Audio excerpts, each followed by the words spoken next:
Hi children, today I am going to start new lesson, Sustainable Development with Equity. It is an economics lesson, Sustainable Development with Equity, lesson number 12. Now let us see first, what is sustainable development?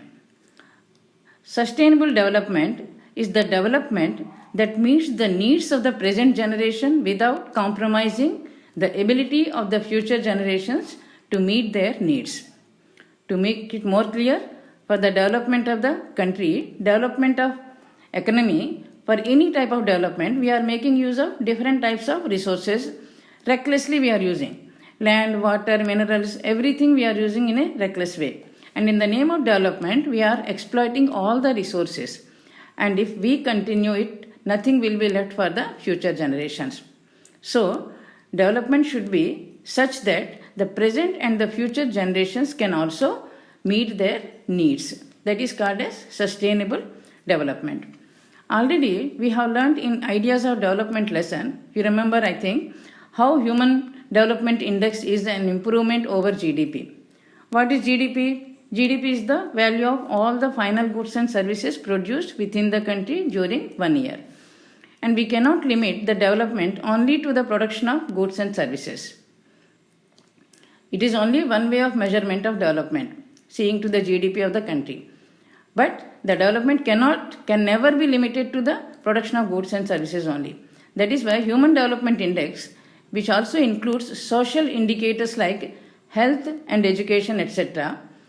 I hope you remember the definition of Human Development Index. It is a composite index which includes all these social indicators like health, education, infant mortality rate, everything is included in his Human Development Index. Besides PCI. So, it is a better indicator of economic development. Human Development Index, which also includes social indicators like health, education, etc. It is better than GDP to measure the development of a country. And that is why HDI is an improvement over GDP.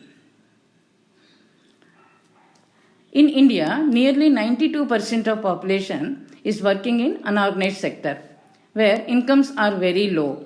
And though variety of goods and services are being produced in the country, these are only enjoyed by very few people who are wealthy and who are high income earners. They only can enjoy all the goods and services variety of goods and services which are being produced in the country. And while these rich people enjoy all the world class facilities, there are many others who do not get even the basic needs of their life. Now see the graph here, children. It shows the distribution of households in India on the basis of annual income. If you know what is given in the graph, you can easily answer any relevant question asked in the exam, if at all it is asked. See here, rich, that is income above rupees 17 lakh per annum. People who have income above 17 lakh per annum, they are rich people. Middle class, between 3.4 to 17 lakhs. And such middle class people are 31 million people in India. And rich people are 3 million households. Aspirers, income between 1.5 to 3.4. That means they are developing aspirers. Such people are 71 million people. And deprived, that means below poverty line. They are income below 1.5 lakhs.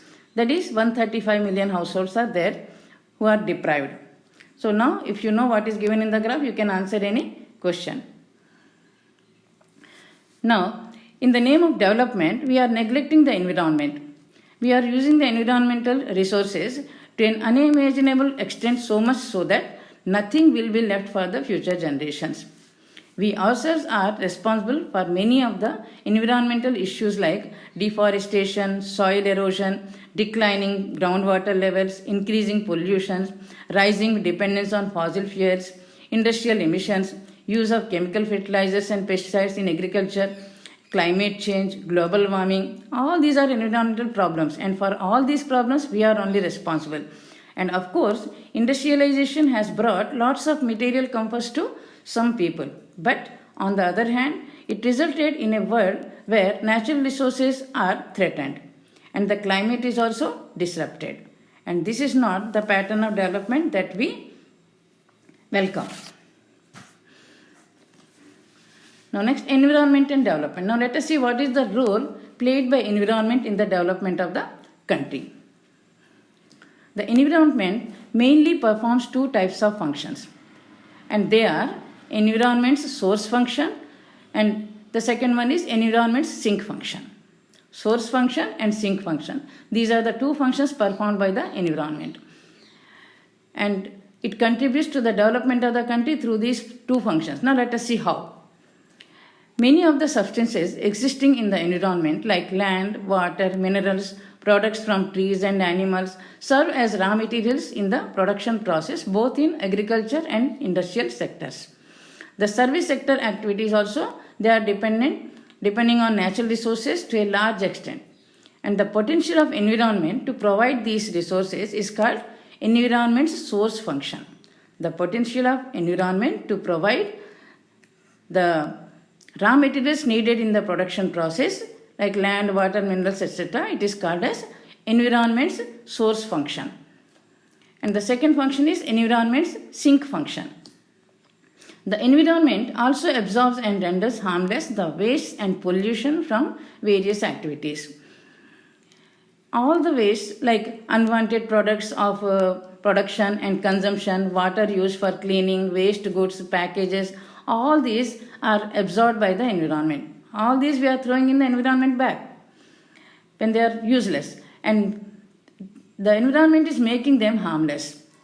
The environment is absorbing these waste and pollution and also it is making them harmless, and this function is called environment's sink function. That means environment's ability to absorb and render harmless all the waste and pollution is called sink function. And when the waste limit exceeds the environment's sink function, two functions are being performed by the environment, source function and sink function. And when the waste limit exceeds the environment's sink function, long-term damage occurs to the environment. Let me explain this in a more detailed way. There is some limit for the environment to absorb this waste and pollution. That means up to a certain limit only the environment can absorb these waste and pollution. And if the waste output, that means which we are throwing back into the environment, if it is more than the limit of the sink function, long term, that means almost irreversible damage occurs to the environment. If the waste output exceeds the limit of the sink function, long term damage occurs to the environment. Long term damage means it will take a long time to reverse it back. And during the past 50 years, both these functions, source function and sink function also performed by the environment, they were overused. During the past 50 years, both these functions were overused. That means more and more resources were used by the people and more waste was thrown into the environment back. That means we are exploiting more resources and we are throwing more waste into the environment equally. This affects the capacity of the environment to support economic production and consumption in future. Now let us see the situation of groundwater levels. Previously, there were motobavis in villages, and with this motobavi, only 2 to 3 acres land can be irrigated. And agriculture was limited to rainy season. Only during rainy season, they used to cultivate crops because there was no other source of irrigation for them. Only with motobavi, they could irrigate only 2 to 3 acres of land. And large areas were depending on rainfall. That means they were rain fed. When pump sets started working with diesel, petrol and electricity, lifting of water became very easy and large areas could be irrigated. And as a result, groundwater levels started decreasing because the farmers started competing with each other to take out more and more groundwater to irrigate their fields and to increase their production. So, groundwater levels started decreasing. About 300 districts have reported water level decline of over 4 meters during the past 20 years. And the quality of groundwater is also declining. Water has been used as a sink to dump all kinds of waste. Whatever waste is there, we are dumping them in water bodies. Whether it is river, lake or anything else, we are dumping them in the water. And this is not easily reversible. And however, seeing to the current extent of resource use, how we are using the resources, we can definitely say that little or nothing will be left for the future generations. And in terms of impact on the environment, the rate at which we are using resources at present may cause serious damage to the environment which cannot be repaired. At that rate, we are using the resources from the environment. As you know, various pesticides are used by the farmers to protect their crops from pests and to increase the production also. But this use of pesticides has an adverse impact on the environment. In 1962, Rachel Carson, he wrote a book, Silent Spring. In this book, he wrote about the impact of using DDT for mosquito control. Actually, we use DDT to control mosquitoes, but it had an impact on the birds and human beings. Now let us see how. Pesticides contain heavy metals which do not disappear from the environment, but they get accumulated inside the bodies of the living organisms. And thus, the poison in DDT gets deposited in the body of the fish living in the lakes. And we are leaving this water on which we have sprayed DDT into the lakes. So it reaches the lakes and the fishes consume it. And of course, the poison is in small quantity, so the fish is not killed. But if one bird eats many fishes, it is dangerous. And also, he wrote that insects like mosquitoes, they quickly develop resistance to DDT. So, they are not harmed.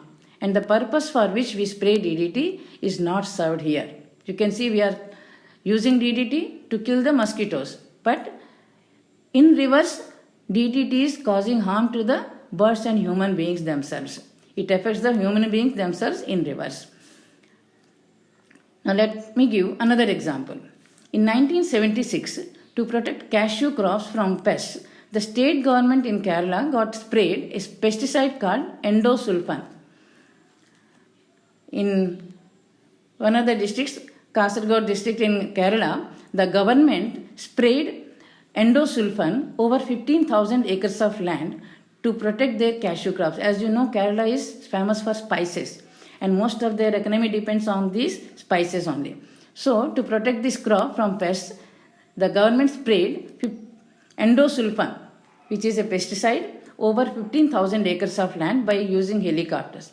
And the result was that air, water, soil and the entire environment got polluted with pesticide. And this spraying was continued for 25 years. And it led to very serious health problems in the local people, particularly agricultural workers. And nearly 5,000 people lost their lives. And many others became victims of diseases like cancer and deformities. Means parts of the body like hands and legs, they are twisted in such a way that people cannot do any work with the hands and cannot walk with their legs.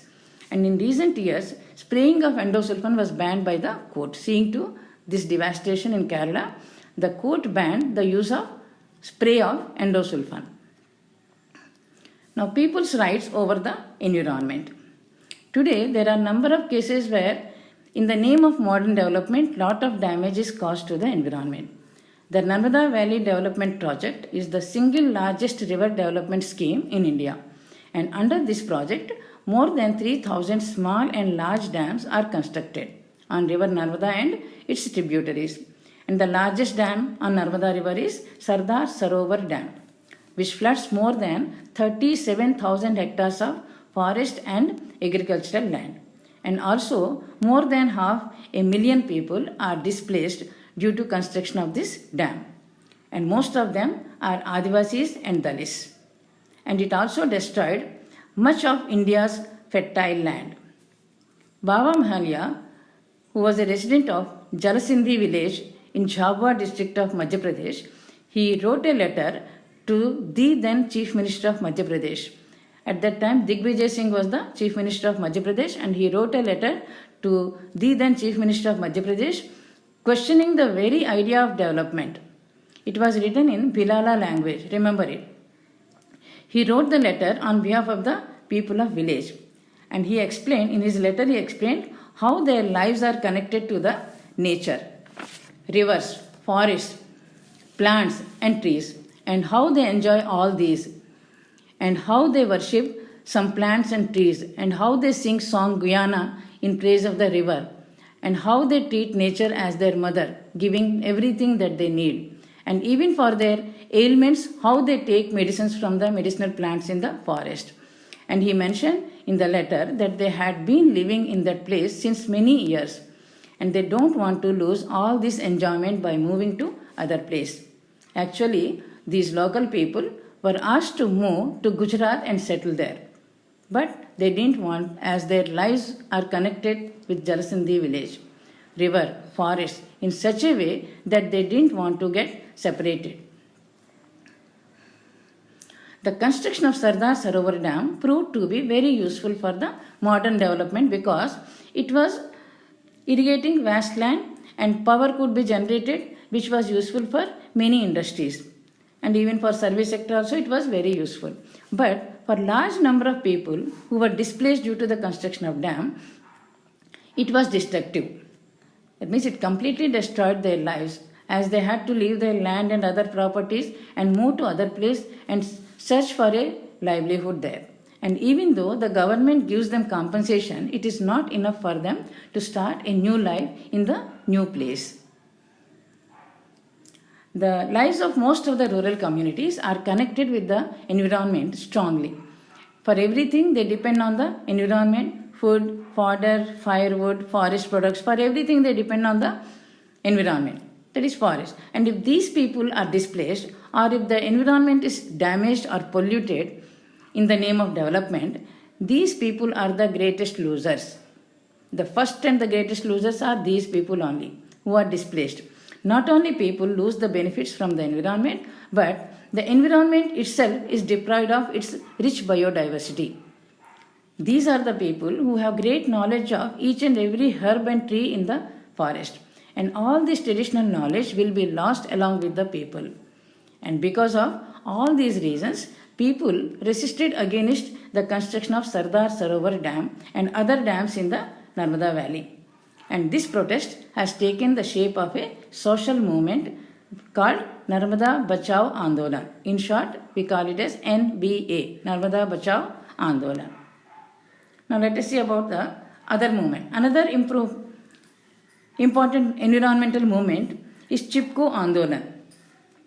Andolan is movement only. Chipko movement. It was started in the early 1970s in Garhwal, Himalayas in Uttarakhand state. And people living in hilly or mountainous regions depend on forests and trees for all their needs.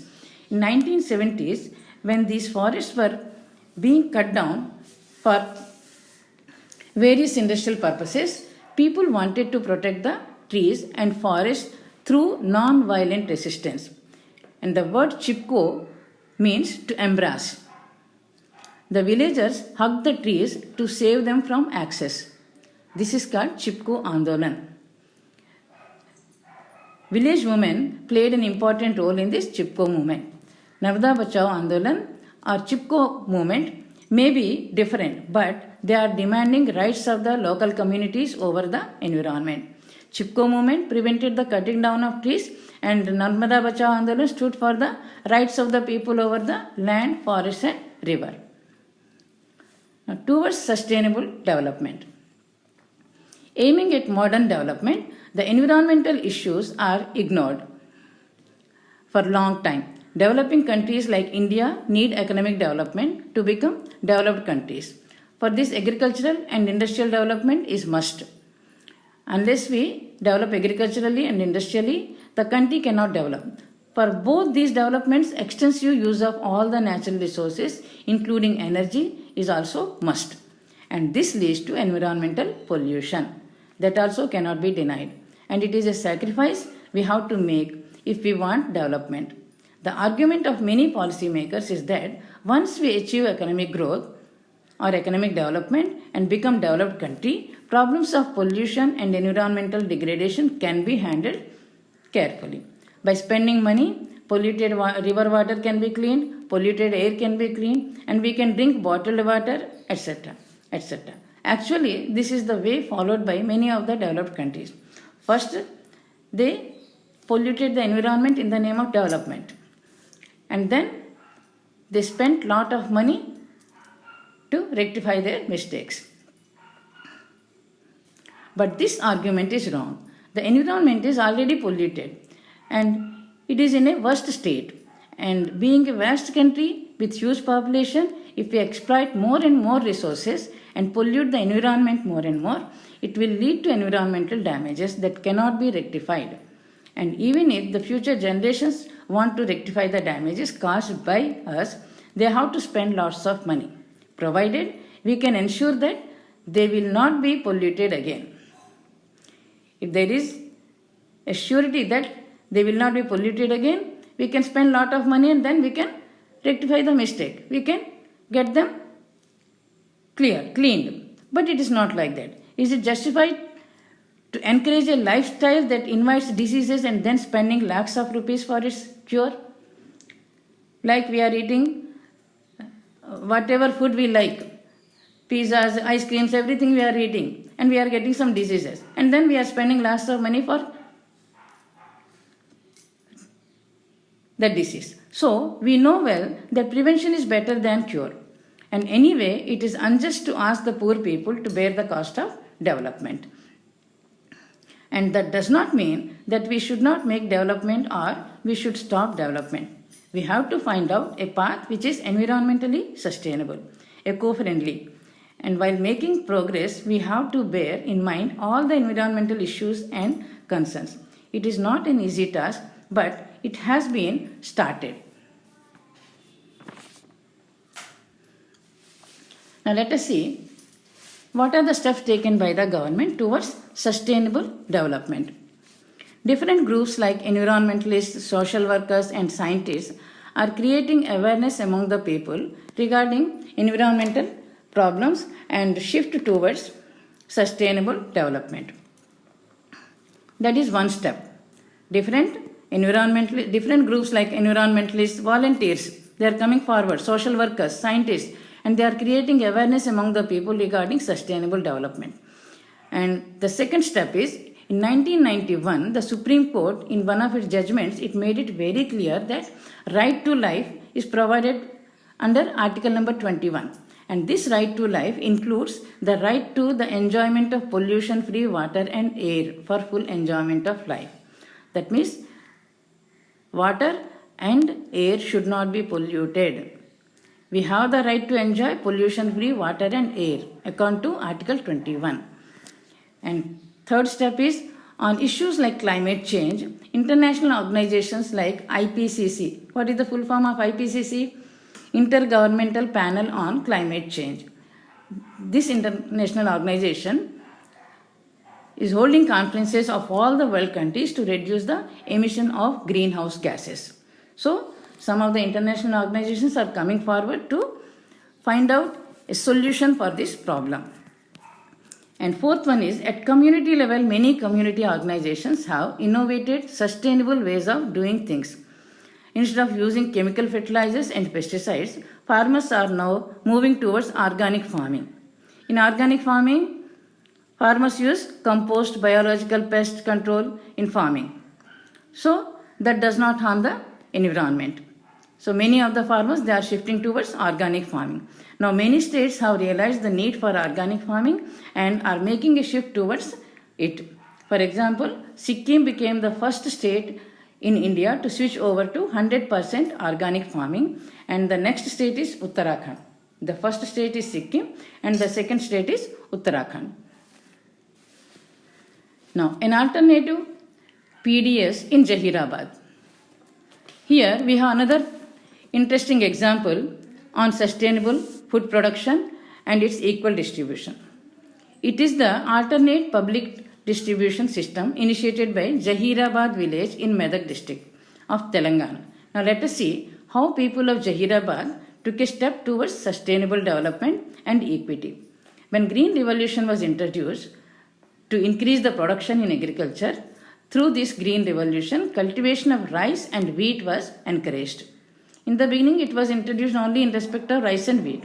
Cultivation of millets, that is jowar, bajra and ragi, was neither encouraged nor supported by the government.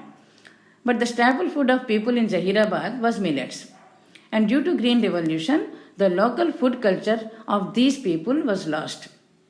Now, the farmers in Zahirabad, they revived that lost food culture. What they did and how they did. Using the Green Revolution technology only, that is scientific methods like using HYV seeds, chemical fertilizers, etc. They applied the same technology for growing millets, which is their staple food. And as the land and environment of Zahirabad was suitable for growing millets, the production also increased. Now, the villagers prepared their own ration cards on the basis of their economic status, on the basis of their incomes. They prepared their own ration cards. Like we have white cards, pink cards. They prepared their own ration cards and distributed millets to the whole village, providing food security to the whole village with their local food. What is their local food? Millets. That means they grew millets in their village by using Green Revolution technology. They prepared their own ration cards and this provided these millets to all the villagers by preparing their own ration cards. That means food security was provided in Zahirabad village. They have set an example how people's initiatives could do wonders. Now here see, these are the 4 pictures of 4 tribes. It is very important for NTSC and also for academic. You have to remember the 4 names of these tribes. Maasai warriors in Kenya, Yurta, Kazakhstan, Kiang tribes in Tibet and Guacho in South America. Please remember it. And that is the end of the lesson. I am giving as usual homework. Read full lesson, underlining all the important points. Learn all the 1 mark and 2 mark question answers and write without seeing. Complete the blanks with the help of textbook and then compare your answers with the key given. And textbook figure 12.5 and 12.7, write your own captions. And here is the key for blanks. That is the end of the lesson.